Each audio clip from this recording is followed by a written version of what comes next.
Has AEW President Tony Khan's previous position on anti-AEW bots on social media been validated after some strange posts on social media last night? Well, certainly the AEW President certainly thinks so. Plenty of details on this. Plus, Eric Bischoff says that Tony Khan is full of it when it comes to the current relationship between WBD and AEW. Tony Khan also announces a 5-minute overrun for tonight's edition of AEW Dynamite. We've got the ratings for AEW Collision, as well as Monday's episode of Raw. Charlotte Flair reportedly has signed a bumper new WWE contract, one of the highest paid women in WWE history coming out of it. Ilya Dragunov was stretchered out of NXT last night. Who is this mystery new huge TNA signing? Well, Dave Meltzer has some thoughts about that. NXT Underground is returning next week. Brian Myers signs a new contract with TNA Wrestling. Dragon Lee retains his North American Championship and is supported by the LWO last night on NXT. Plus, Xavier Woods, he's currently out of action with an injury.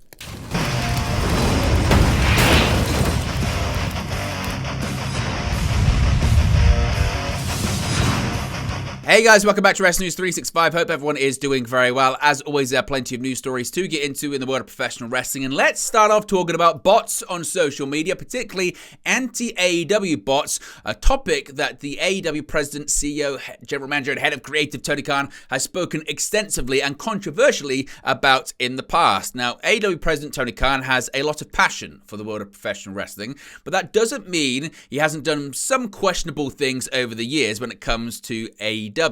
That said, Tony Khan feels he finally got a measure of vindication after what he perceives as proof as the existence of anti-AEW bots. Now, if you recall last year, we can actually get the tweets and questions up on the screen. The AEW president made some bizarre claims that all the online AEW haters, or at least the vast majority of them, were paid trolls, insinuating that WWE might have something to do with it all. Naturally, this saw him getting blasted for even making such a claim. Now, Tony Khan also did an independent study, or at least said he was having an independent study done of bots targeting AEW, and it went on for a long time as well. After all, Tony Khan said he even hired IT experts to provide a sophisticated explanation for anti-AEW bots. Now, these are the tweets in question. They were in April of last year. He said the following quotes: "An independent study has confirmed that much of the staunch anti-AEW online community aren't real individuals. It's a staff running thousands of accounts and an army of bots to signal boost them. Look closely. These aren't real people. Who'd pay for such a wildly expensive thing?"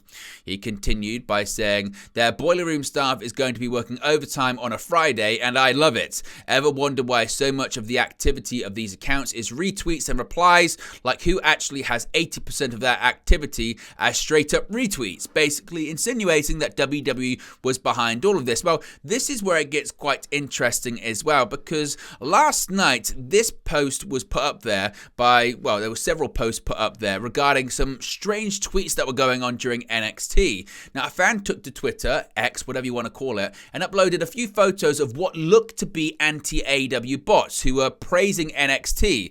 Now, if you look at actually the tweets in question, they came across as quite generic and quite strange and almost AI-like, and some were suggesting it was evident that those were not real Twitter users and they were actually just bots or AI bots, and that were just signal boosting NXT, signal boosting WWE content, and really just typing out these fake tweets to get NXT or WWE products trending. Now, Tony Khan saw this and he quote tweeted it and said, "Well, I told you that," posting a gif from The Sopranos, that being Tony Soprano there, saying, "Well, I told you that." So the question then becomes, is this vindication by Tony Khan? Is this an example of anti-AEW tweets? Is this an example that WWE is posting or having or paying for bots on social media to signal boost their product and make sure that their programs trend by putting in these AI tweets about WWE or NXT or Raw or SmackDown or whatever program is on at the time? Is this vindication, or is Tony Khan taking a leap too far? Now, what is quite interesting is the person that actually posted the screen grabs of all of these tweets seemingly has made their profile private, most likely because of people responding to them extensively online. But what are your thoughts on this story? What are your thoughts on Tony Khan's previous independent study about these bots? Do you think there's some merit into it? Do you think he's wide of the base? Do you think he's looking to deflect from his own problems in AEW? Do you think some of the criticisms on social media, or a lot of them, are valid? What are your thoughts on all of this? Let me know, as always, in the comment section below. Now, one person who's been quite critical of Tony Khan is former WCW president Eric Bischoff. Now, former WCW boss Eric Bischoff has sung a familiar tune for the past 2 years or so that AEW is not growing its audience as it should. Now that there are troubling rumors about AEW's relationship with Warner Brothers Discovery and the possibility that WWE programming could come to WBD, Bischoff has a large plate of crow for AEW CEO Tony Khan to eat. This is what Bischoff had to say about the relationship between WBD and AEW, and particularly Tony Khan's recent comments. Now, Bischoff said, quote, "Tony's been so focused on satisfying the internet wrestling community or winning Dave Meltzer's Booker of the Year awards 2 years in a row and catering to the smallest portion of what has become a very broad audience for professional wrestling. He's made himself unattractive, in my opinion, or less attractive to potential television buyers, including his current television partner." Bischoff believes that AEW has weighed itself down with brutality, citing the instant where Nick Gage sliced Chris Jericho with a pizza cutter before a Domino's pizza ad played, and worries that WBD will eventually cut bait and drop the company as the program becomes more worryingly niche in the eyes of the former WCW boss. When presented with a clip of Khan claiming that the relationship between AEW and its television partner was still very strong, Bischoff cried foul, exclaiming the following. He said, quote, "He's full of shit. Tony is out there selling his ass off because he knows he's in trouble. You and your roster went out every week when you launched and started tearing down your competition every opportunity you had to criticize WWE and their fan base, and now you're crying like a little bitch because it comes back to haunt you." Now, what are your thoughts on what Bischoff is saying? Do you believe that Tony Khan is full of it when it comes to the relationship between AEW and WBD, or is this just a case of Bischoff once again criticizing something he's been overly critical of in the past? Let me know your thoughts about that as well. Speaking of Tony Khan, he's announced a 5-minute overrun for the Wednesday Holiday Bash edition of AEW Dynamite. This week's AEW Dynamite will be the company's Holiday Bash special and feature the final Gold League matches in the AEW Continental Classic. Tony Khan has previously confirmed that All Elite Wrestling will have a new partnership with Toys for Tots for this week's shows to donate $1 million of toys to kids in need. Now, there is also another late addition to the change of this week's episode. He announced the following on social media. He said, quote, "Because of your amazing support, Wednesday night AEW Dynamite will be presented on TBS with a 5-minute overrun tomorrow. It's been a great week for AEW. Last Wednesday Dynamite was the #1 show on cable and one of our best shows ever on AEW Collision. AEW fans, how are you feeling?" Now, the December 13 Winter is Coming edition of Dynamite also had a 5-minute overrun. This is a relatively good sign for AEW's relationship with Warner Brothers Discovery amid media rights deal rumors regarding WWE. What are your thoughts on the overrun as well? Now, speaking of Collision, he mentioned it right there. We can get into the ratings for this past Saturday's episode, and it's not bad going for AEW despite some competition. Now, Saturday night's episode of AEW Collision averaged 457,000 viewers on TNT, which is up 0.4% from the previous week, which went against NXT Deadline. It's the highest audience total for the show since October 28. Collision drew a 0.15 rating in the 18-49 demo. That's up 7.1% from last week and is the show's highest rating in that category since the October 21 episode. Now, Collision went head-to-head with an NFL game between the Denver Broncos and the Detroit Lions on the NFL Network, which averaged 9.15 million viewers. It also had competition from college football on ABC that averaged 2.2 million viewers, so strong competition. Now, the total viewership for Collision peaked during the opening match, but was relatively consistent throughout the show, while the 18-49 rating peaked for the main event match between Bryan Danielson and Brody King. What are your thoughts on those numbers? Is that not bad going for AEW Collision despite the competition? And where do you expect it to go now that certainly the football season is starting to wind down a little bit as we head into next year? Let me know your thoughts about that as well. Now, speaking of ratings, we've got the ratings for Raw 2, and the ratings for last week's episode proved to be a bit of down from expectations, even with the quarter hours involving CM Punk doing big business. It seems like Raw was poised for a decline in viewership this week, with Punk not being on the show and a big Philadelphia Eagles versus Seattle Seahawks game going head-to-head. Instead, when it comes to the Red Brand's viewership, everything was actually looking up. WrestleNomics reports that Monday's Raw drew 1.562 million total viewers, along with a 0.47 in the all-important 18-49 demo. As such, numbers were up across the board, especially in total viewers, which increased 7% from last week's 1.466. The increase wasn't quite as big for the 18 to 49, which was only up 2% from last week's 0.46. While Punk was the big mover in the quarter hours last week, this week belonged to none other than Becky Lynch and Nia Jax. The promo segment between the two was the high point for Raw in both total viewers and the 18 to 49, drawing 1.715 million and a 666k in the 18 to 49 viewers for a 0.51 in quarter hour 3. Only quarter hour 1 would come close, with the opening segment drawing 1.692 million and a 0.50 in the 18 to 49. As with most weeks when it comes to Raw, it was steady between the hours of 8 to 10, never drawing fewer than 1.533 million and a 0.46 before falling quite significantly in the final hour. The low point would occur in quarter hour 11, which drew 1.307 million and a 0.44 in the 18 to 49. The numbers would rebound a little bit for the close of the show, with the conclusion of the Judgment Day versus the Creed Brothers drawing a 1.362 million viewers and a strong 0.47. So those are the ratings for Raw. Now, Charlotte Flair, she may be out of action with an injury, but she actually put pen to paper with one of the biggest deals for a female in WWE history. Charlotte Flair isn't going anywhere for quite a while. Sean Rossap of Fightful Select is reporting that Fightful has learned that Charlotte Flair has agreed to a contract extension with WWE recently that will keep her with WWE for several more years. Now, WWE Hall of Famer Medusa had said on her podcast recently that she'd heard this as well, and it took quite a while for people within the company to hear the same. Charlotte Flair was actually the first extension that Fightful had heard of since the TKO merger, as it happened before the recently reported Dominic and Rey Mysterio deals. In addition, this is probably the key line coming out of all of this, Fightful has heard that it is a huge money increase over her last contract and one of the highest paid deals to a woman in WWE history. In addition, Fightful have been told that a travel bus was included in the deal, which is becoming more and increasingly more common among professional wrestlers.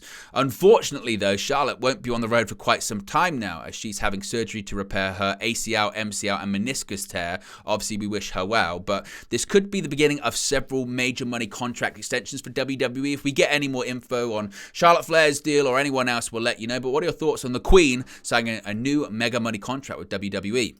Now, switching gears to NXT last night, it was a tape show, and this was an angle that got a lot of people talking on social media last week, but it's just an angle. Now, NXT has seemingly begun to tell a compelling real-life story through a new accident on television involving Ridge Holland. The show featured main roster star Ridge Holland appearing earlier in the show, interrupting NXT champion Ilya Dragunov's in-ring moment to proclaim he was back on the brand. Now, mentioning that he seemingly has been chronically involved in accidents and injuries, he was hoping for a new start in NXT. Furthermore, Ridge was specifically chasing the redemption of Ridge in NXT, hoping to start with the measuring stick of the brand, the current champion Ilya Dragunov. However, when their main event match came around, there wouldn't be a conclusive winner. Instead, in an interesting angle, Ilya Dragunov was involved in an accident that appeared to threaten an injury in the storyline, as after a move, the champion went down.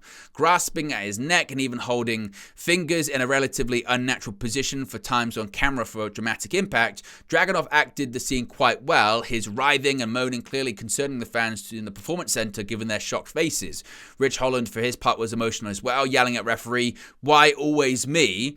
Now, atypical for real injuries, the show came to a halt and fixed on the scene of the medical staff at ringside loading Dragunov onto the stretcher. In a detail that would be very odd if it was a real injury, referees took pause to drape the NXT Championship belt over the champion's waist before he was stretchered away. The show went off the air with the scene of Dragunov being wheeled towards a waiting ambulance, as commentary was silent throughout concern for the injury. Now, Dragunov is set to defend his NXT Championship at the NXT New Year's Evil, although the card could be subject to change given the developments from last night's show. But what did you make of this angle? Certainly, as I mentioned, had some people buying in when it was shot last week. And what are your thoughts on Ridge Holland having this, development now in NXT? Now, there's been quite a lot of conversation about this mystery signing that TNA is going to unveil at the Hard to Kill pay-per-view. Impact Wrestling, soon to be once again TNA Wrestling, is set to debut a major new name soon. And on the latest Wrestling Observer Radio, Dave Meltzer theorized as to which former released WWE star the company could be signing, or if it could be someone else. He said, quote, "There's a whole slew of guys that are on the 21st of December that become free agents, so they could debut as soon as Saturday for AEW, or they could debut when TNA does that big show in Vegas," Meltzer explained. There's a long list of guys, but 3 big ones are Dolph Ziggler / Nick Nemeth, Mustafa Ali, and Matt Riddle. So I would presume, the way he talked, Riddle is an interesting one. There's a negative stigma around Riddle. Meltzer believes Riddle wouldn't be a good choice for AEW due to the aforementioned stigma, believing Impact would have an easier time weathering any criticism for signing the controversial wrestler. Quote, Nemeth is probably the safer pick, Meltzer continued. Is that a game changer? No, he's a talented guy. Meltzer believes Nemeth would be a shoo-in for Impact should he be passed over by AEW, though, as always, there's the financial question to consider. But it's very possible Impact has the necessary funds in pocket. Quote, Impact does have, from what I gather, earmarked some money so where they can spend some money on a free agent, Meltzer explained, hedging that they likely don't have enough to outbid AEW, but they might have enough to entice wrestlers that don't get a good offer from Tony Khan. Nemeth, Riddle, and Ali were all released after the merger between WWE and UFC into TKO Group Holdings was finalized. Riddle was the subject of an internal investigation before his release due to an incident at JFK International Airport, on top of other backstage problems that he had over the last couple of years. Now, switching back to NXT next week, we're going to see NXT Underground return. For the second time since its extinction in 2020, NXT will be bringing back the infamous Raw Underground once more on next week's NXT. The stipulation, as the name suggests, offers an underground fight pit type style vibe with several stars surrounding the ring area and the ropes removed and dark and foggy lighting. Its arrival in WWE back during the pandemic era is not fondly remembered by many fans, although this didn't deter WWE from giving the concept another shot in NXT in June, as Eddie Thorpe took on Damon Kemp in a winning effort. And now, as the year wraps up, Thorpe is going to have the chance to make it 2 for 2 as he once again steps into NXT Underground in an attempt to finally wrap up his rivalry with Dijak. Now again, actually the Raw Underground was shot at the Performance Center, so it's very easy for them to do it there since that's where NXT is shot. But what are your thoughts on NXT Underground, and did you like the Raw Underground concept? Speaking of NXT, we have the semi-finals for the men's breakout tournament now confirmed. The final 4 for the tournament is now official. On last night's NXT, Lexis King and Tavion Heights advanced to the men's breakout tournament to reveal the full field for the semi-finals. In the semi-final round, Chase U's newest student, Riley Osborne, will take on NXT's resident drama king, according to Booker T, Lexis King. Interestingly, King was only entered into the tournament after having attacked original participant Trey Bearhill during an introduction segment. After King's win over Dion Lennox, Bearhill ran out with a steel chair while Lexis King escaped danger and mugged for the camera. Also revealed for a semi-final battle, Obafemi will take on Tavion Heights after the latter scored an impressive victory over Luca Crucifino. Now, again, once we get more information about the final stages of this tournament, we'll let you know. Speaking of TNA Wrestling previously, Brian Myers is sticking with the company for quite some time now. Former WWE star and Raw Tag Team Champion Brian Myers has re-signed with TNA Wrestling ahead of their rebrand and new era. In 2020, Brian Myers, then known as Kurt Hawkins, was released from WWE during the beginning of the pandemic. Myers would soon become a part of the Impact Wrestling roster, where he has been one of the most reliable and consistent performers for the promotion. Following his previous stint in TNA back in 2015, Myers has been more successful on his run with a reign as the Impact Digital Media Champion and several opportunities at the Impact World and Tag Team titles. On Tuesday, TNA Wrestling announced that Brian Myers has re-signed a new deal with the company. In an interview with Sports Illustrated, Myers discussed his decision to stay with TNA Wrestling for the start of the new era at Hard to Kill. He said, quote, "This is the most fun I've had in my career. The past 3.5 years, it's been a perfect fit. I get to be the best version of myself while being a TNA wrestling star, so this decision was pretty easy for me." Myers continued on to explain how the Major Wrestling Figure podcast with Matt Cardona and his other responsibilities had an impact on his decision, saying, quote, "With the success of the podcast and the success of the toy business, it's almost like we found a cheat code in pro wrestling. In this business, decisions aren't always in your hands. You're not always going to do what you want to do. So this outside endeavor is a healthy balance for us and we get to control it. It took a long time for us to figure out, but it's an incredible source of creativity." So Brian Myers is going to be sticking around for some time in TNA Wrestling. Dragon Lee is still the NXT North American champion and had some support from his main roster friends. Following his successful title defense against Tyler Bate last week, North American champion Dragon Lee was approached by No Quarter Catch crew, that being Drew Gulak, Charlie Dempsey, Damon Kemp, and Miles Bourne, where Gulak proposed a title match for this week's episode of NXT. Lee ultimately accepted the challenge, which led to a three-way match between himself, Dempsey, and Gallus' Joe Coffey. This match also seemingly attracted the attention of Joe Gacy, who watched the action unfold from under the ring. Despite the odds being stacked against him, Lee eventually retained the NXT North American Championship. As Gacy dragged Coffey into the area under the ring, Lee went head-to-head with Dempsey up above. The closing sequence saw Dempsey attempt to deliver a suplex to Lee, a move that Lee then countered into an Operation Dragon. With Dempsey now laid out on the mat, Lee seized the opportunity to secure a pinfall for the win. After capturing the victory, Lee found himself on the receiving end of a brutal attack from the No Quarter Catch crew. Luckily for Lee, the LWO's Joaquin Wilde and Cruz del Toro made a surprise NXT appearance to fend off the quartet and save him from further damage. So it looks like we could have a possible feud between the LWO and the new NXT faction in the coming weeks. Now, some really good news for the Bray Wyatt family here, because WWE legend Mike Rotunda has opened up on his son's passing, revealing that WWE has given him a Legends contract. Now, former WWE champion Bray Wyatt, also known as Wyndham Rotunda, tragically passed away on August 24 at the age of 36 after being off WWE television for 6 months battling an illness and a heart condition. Following his passing, WWE has updated Bray's shop page on WWEshop.com, with all proceeds going to Wyndham's wife and children. Speaking on Wrestling Talk, Bray's father, WWE legend Mike Rotunda, opened up on his late son, where he also revealed that WWE put Wyndham on a Legends contract following his passing. He said, quote, "It's been really hard. We miss him every day. Growing up in the business, you always book stuff during the week because you're going to be wrestling on the weekends and TV. Wyndham and JoJo were supposed to get married yesterday. We miss Wyndham horribly every day. Wyndham was the first one. We would bring him on the road at 6 months old. They would come with me and stay on the road whenever I was wrestling, and it's so hard to wake up out of this nightmare and he's still not there. I have to give WWE credit. They've done awesome helping our family out with a lot of different stuff. They put Wyndham on a Legends contract and all proceeds go to Wyndham. Has 4 children. Luckily, we have them. He was a jolly fellow. He loved to laugh. He was loud.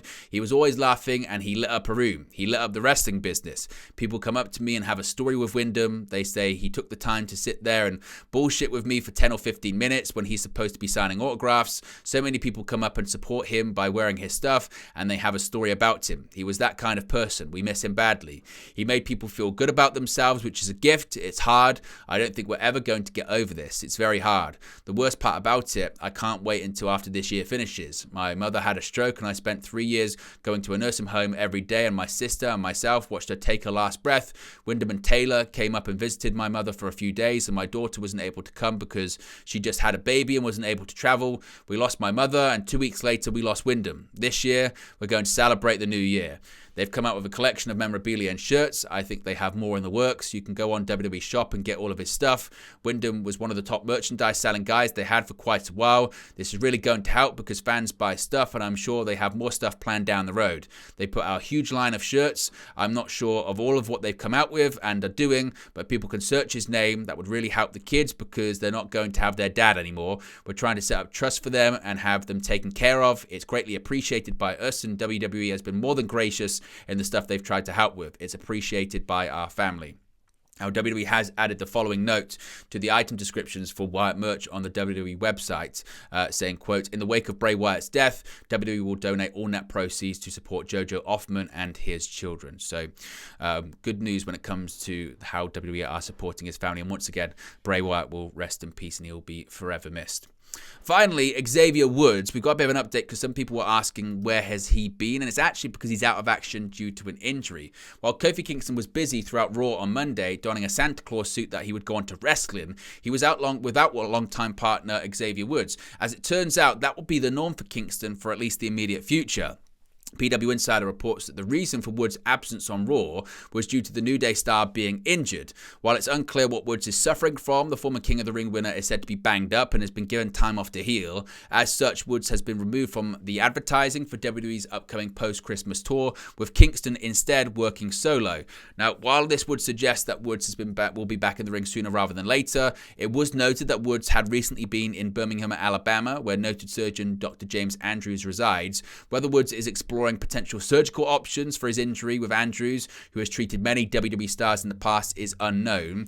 2023 has unfortunately been a year of injuries for Woods, who missed time in January due to an injury, and later more time in the summer and early fall after suffering from whiplash. Since returning from the latter injury, Woods has wrestled sparingly on TV, with his last match to date taking place at the end of November. The bad luck has also extended to Kingston, who missed time in the summer as well, prompting Woods to take a hiatus from June until August too. If we get any more details on Xavier Woods' injury, we'll let you know. But there you go, guys. The latest pro wrestling news for you. Be sure to smash a like on the like button. Be sure to subscribe, bottom right hand corner. As always, let me know your thoughts in the comment section below, and I'll speak to you again very, very soon.